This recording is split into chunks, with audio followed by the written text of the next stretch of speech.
Okay, so in this one, we've got a PV plot like this. So it's a constant pressure process. The initial volume is equal to 1 meter cubed, and the final volume is equal to 3 meters cubed.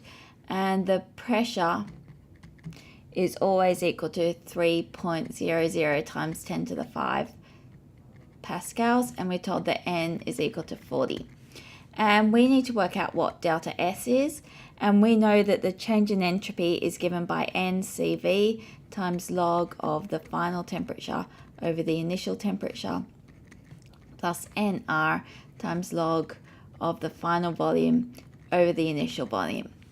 Okay, so to work this out, we don't know what the temperature is, so we'll need to start by working that out. We know that it's an ideal gas, so we know that it obeys PV equals nRT, which tells us that T is equal to PV over nR. What we're trying to find is the final temperature over the initial temperature.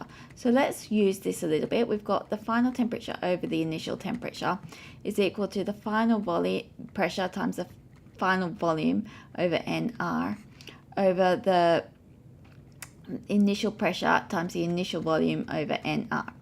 Now, the number of moles in R isn't changing, so that cancels out between the top and the bottom.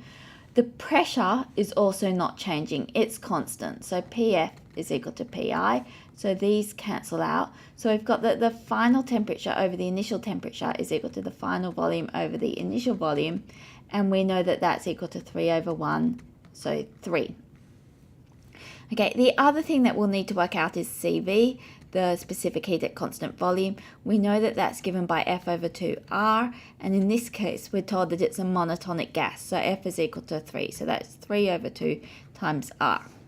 Okay, so now we're actually ready to substitute everything in. So our change in entropy is equal to N, which we were told was 40 moles, so that's 40 times 3 over 2 R, which is 8.314, that's the CV, times log, now the final temperature over the initial temperature, we worked out that was 3, plus NR, so that's 40 times 8.314, times log of the final volume over the initial volume, which we know is also 3.